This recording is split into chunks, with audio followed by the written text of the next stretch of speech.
now story time with Moonlightbloodx.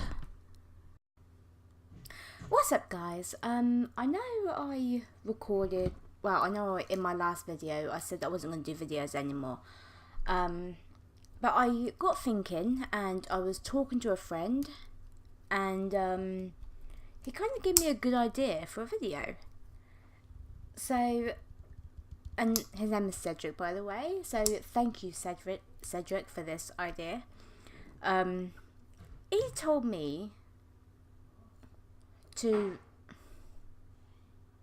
not sure what's going on down there, but anyway, he told me to start making videos about stories, or maybe read a book.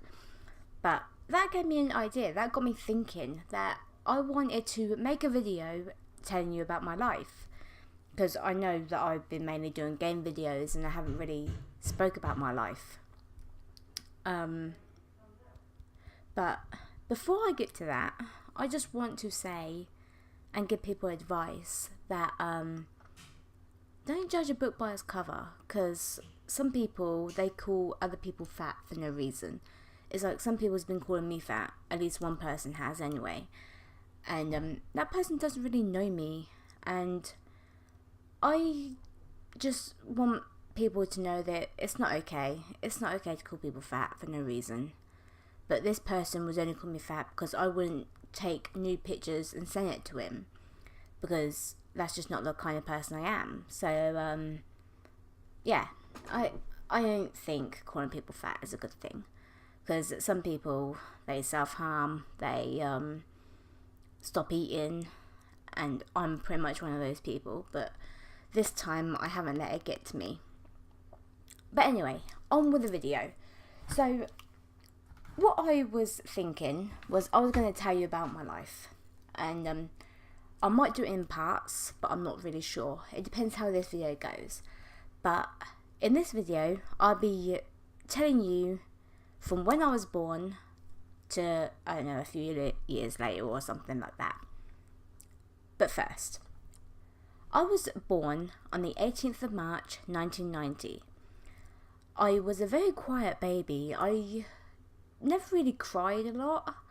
I always kept to myself, and when I was born, the nurse obviously, delivered me, and my mum told me that when she was delivering me, she dislocated my hip, and ever since then I've been having nothing but problems with my hip. It's always happened when I was walking too much, and I always got like a little sharp pain in my hip. I don't know if that was a stitch or just my hip, but I think it might be just my hip, because it actually feels like it's in my hip as well.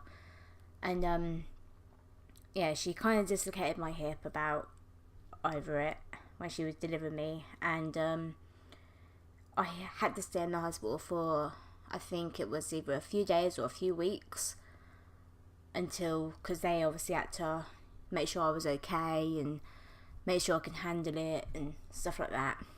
And within that time I was in the hospital, my mum never left my side. She stayed by my side all the time. Even when she needed time to rest, she just slept in the hospital chair and she never moved. She just stayed there. It's like she was my bodyguard or something, but she just stayed next to my hospital bed, never moving at all. And she's always been like that. Even till now, when I'm this age, she would always still stay by my bed if I'm in the hospital.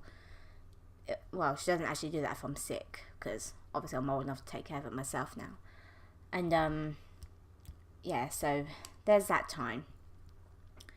And I always got called that I was a demon baby, because I don't even know why, but my uncle thought I literally had the demon inside me, like I was possessed by the demon.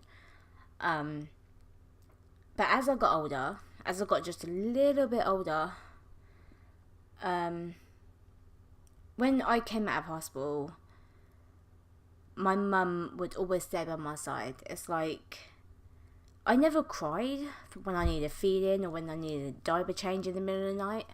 I just never cried. I always stayed asleep, which means my mum got all her sleep, so win-win, I suppose.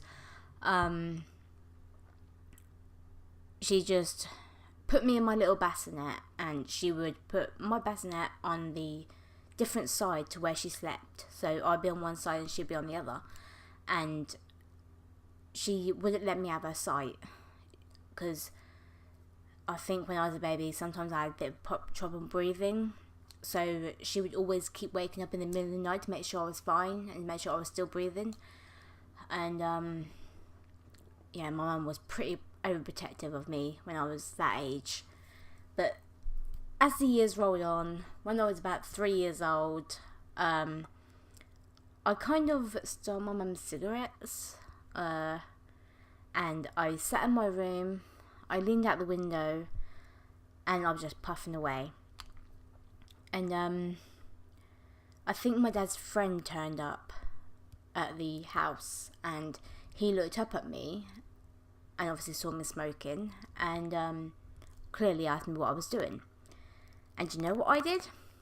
I flipped him off. I gave him the middle finger, and he obviously knocked on the door, and my mum answered, and he goes, "Did you know your daughter's smoking up there, smoking out the window?" And she's like, "No, I had no idea." So she came upstairs, and she made me smoke a whole packet of 20, and that made me sick to my stomach. I was ill as a dog that night, and apparently I just kept throwing up non-stop, because that was too much nicotine for a 3-year-old. And yeah, and after she made me do that, I never smoked again when I was that age. When I got older, when I was at school, sure, but not at that age. I never smoked again at all. So I pretty much learnt my lesson there.